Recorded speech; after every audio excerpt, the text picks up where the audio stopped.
आज हम डिस्कस करेंगे हाइड्रोफॉर्मेलेशन एंड ऑक्सो प्रोसेस। अगर ऑक्सो प्रोसेस पूछे तब भी सेम आंसर रहेगा, अगर हाइड्रोफॉर्मेशन पूछे तब भी सेम आंसर रहेगा। और ये यूजली एमएससी केमिस्ट्री में एग्ज़ाम में पूछ ही लिया जाता है, अगर खासकर आप लखनऊ यूनिवर्सिटी से बिलोंग कर रहे हैं। तो क्वेश्चन इस तरीके से आ सकता है कि आपको एल्कीन की रिएक्शन दे दी जाएगी, एल्कीन और उसमें क्या कहते हैं कार्बोनिल ग्रुप होगा और क्या कहते हैं हाइड्रोजन रहेगा। कैटलिस्ट डालेंगे तो एक एक्स लिख के आ जाएगा और एल्कीन सेम यही रिएक्शन वाली दे दी जाएगी। अगर रिडक्शन लिख दिया जाएगा तो वाई लिख दिया जाएगा। तो इसमें हम आंसर देखेंगे थोड़ी देर में, ठीक है। Write and explain the briefly and all the catalytic steps in the formation of X using any one two catalyst. तो हाइड्रोफॉर्मुलेशन में यूजली ये होता है कि आपको दो साइकिल के बारे में बताना होता है, एक कोबाल्ट की होती है, एक रोडियम की होती है, ठीक है। अब बात करते हैं इसके इंट्रोडक्शन पार्ट की। तो जैसे मैंने स्टार्टिंग में बताया था, हाइड्रोफॉर्मेशन बोलो या ऑक्सो प्रोसेस बोलो, दोनों की एक ही बात होती है, ठीक है। तो this reaction was discovered by auto Rylan in 1938। The reaction of alkene with CO and S2 catalyzed by cobalt or rhodium carbonyl complexes to form aldehyde containing one carbon atom more than the original alkene is called hydroformylation।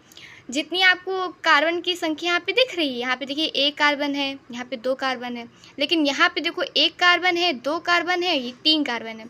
यानी कि क्या alkene देखो इसमें दो है, मतलब क्या कहते हैं कार्बन इसमें दो है। तो ये देखो दो कार्बन थे, यहाँ पे तीन कार्बन है, एक कार्बन का आपका एडिशन होगा। और दूसरी बात ये क्या कि आपकी एल्कीन एल्डिहाइड में चेंज हो जाएगी। और फर्दर अगर रिडक्शन हो जाएगा तो ये अपने आप, क्योंकि तुरंत रिडक्शन हो जाता है इस रिएक्शन में, ये अल्कोहल में बन जाता है।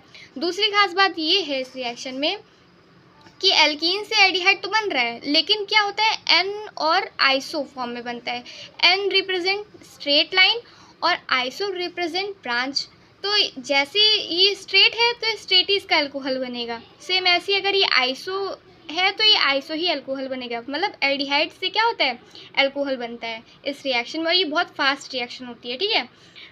Aldehyde produced by hydroformation are usually reduced to alcohol that are used as a solvent pesticides in the synthesis of detergent.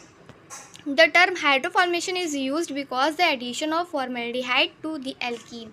हाइड्रोफॉर्मेशन term use इसलिए हो रहा है क्योंकि एडिशन हो रहा है किसका, फॉर्मेल्डिहाइड का, किसमें, टू दी एल्कीन में, इसलिए वर्ड यूज़ किया गया है। फर्दर वही जो रिएक्शंस मैंने आपको बताई है कि कैसे एल्डिहाइड का होता है, कैसे मतलब कि कैसे कोबाल्ट रिएक्शन करती है, वैसी वैसी सम थ्योरी दी हुई है इसमें। तो अब हम बात करते हैं सबसे पहली साइकिल की, जो कि आती है कोबाल्ट की। तो इसमें क्या होता है, ये कोबाल्ट वाला जो आपको ये कॉम्प्लेक्स है, ये क्या होता है हाइड्रोजन से रिएक्शन करता है और एक यहाँ पे हाइड्रोजन जुड़ जाता है।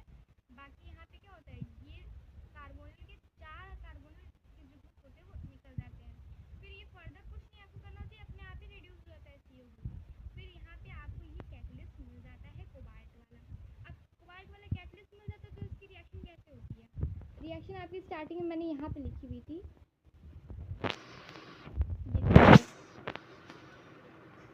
ये एल्कीन है, ये कार्बोनिल ग्रुप है, मतलब वो कार्बन मोनोऑक्साइड है, और ये हाइड्रोजन है। बस आपको ये रिएक्शन याद कर लेनी है, आपको साइकिल याद करने की कोई ज़रूरत ही नहीं पड़ेगी।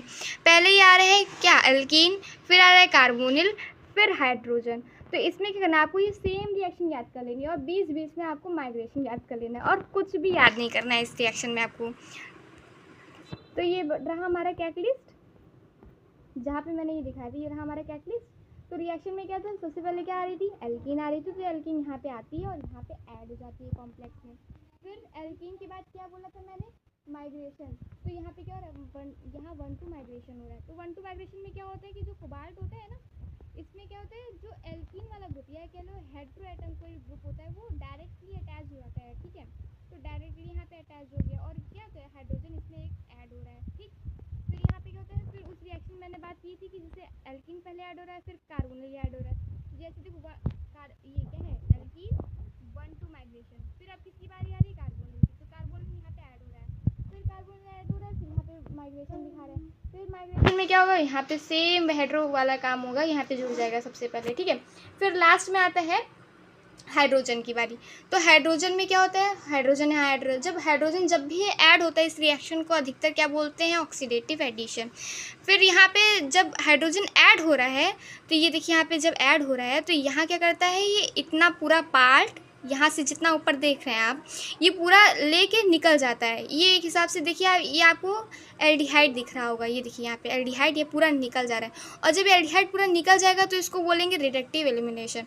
और फिर जैसे यहाँ से ये निकल जाएगा, ये मतलब एल्डिहाइड आपको ये देखिए यहाँ से पूरा इतना निकल जा रहा है, तो यहाँ पे काउंट करिए, देखिए 2 कार्बोनिल है, यहाँ पे 2 ये देखो 2 कार्बोनिल, 1 2 ये 3 कार्बोनिल है, यहाँ पे 1 हाइड्रोजन। तो यहाँ पे इतना पूरा जो निकल जा रहा है, जैसे ही निकलेगा वैसे सेम ये कैटलिस्ट वापस से बन जाएगा। और फर्दर ऐसी रिएक्शन चलती रहेगी, एल्कीन आएगा, फिर ऐसे रिएक्शन पूरी चलती रहेगी। ठीक है, ये हो गई कोबाल्ट की बात। अब बात करते हैं रोडियम कैटलिस्ट की। तो इसमें बात ये हो रही थी कि रोडियम कैटलिस्ट की बारी ही क्यों आई, अगर ये अच्छा काम कर रहा होता तो ऐसा तो कुछ था ही नहीं, है ना। तो यहाँ पे कुछ होती है n आइसो रेशियो की, जो कि इसका कम आ रहा था। तो ऐसे ही फर्दर ये रिप्लेसमेंट होते होते फिर बारी आ गई रोडियम की, क्योंकि रोडियम क्या होता है, एक अच्छा कैटलिस्ट की तरह काम करता है। तो यहाँ पे क्या होता है, सेम वही कहानी है जैसे हमने कोबाल्ट में बात की थी। तो कोबाल्ट में क्या होता है, वहाँ पे क्या होता था, लेकिन स्टार्टिंग थोड़ा सा डिफरेंस रहेगा इसमें। हाँ, कोबाल्ट में होता है कि पहले वो हाइड्रोजन से रिएक्शन कर रहा था, पर इसमें ऐसा नहीं है, इसमें केवल लास्ट स्टार्टिंग है। इसमें क्या होता है, रोडियम का एक कॉम्प्लेक्स होता है, फिर यहाँ से PPS3 एक निकल जाता है और फिर यहाँ पे कैटलिस्ट हमारा बनके तैयार हो जाता है। सेम वही रिएक्शन है, एल्कीन यहाँ पे ऐड होगी, 1,1,2 माइग्रेशन होगा, फिर CO का इंसर्शन होगा, फिर कार्बोनिल माइग्रेटरी इंसर्शन होगा, फिर हाइड्रोजन वाला सिस्टम आएगा और फिर यहाँ से क्या होता है, एल्डिहाइड निकल जाएगा as a reductive elimination reaction. तो बात करते हैं इसकी ट्रिक की। बोथ द कैटलिस्ट, कोबाल्ट की कह लेते हैं और रोडियम कैटलिस्ट, ये दोनों के ही क्या होंगे, सेम स्टेप होंगे। और बहुत ज़्यादा ही ज़्यादा अगर देखा जाए ईजीएस्ट से भी ईजिएट ये है कि इसमें कि आपको याद नहीं करना है, बस खाली इंसर्शन देखना है। किसका पहले क्या होगा, एल्कीन जुड़ेगी, फिर 1,2 माइग्रेशन होगा, फिर CO जुड़ेगा, फिर माइग्रेशन होगा, फिर H2 जुड़ेगा, फिर रिडक्शन, फिर कैटलिस्ट। घूम फिर के आपको क्या होता है, रिएक्शन ही अगर आपने याद कर लिया आपको पूरी साइकिल याद हो जाएगी। Thank you for watching.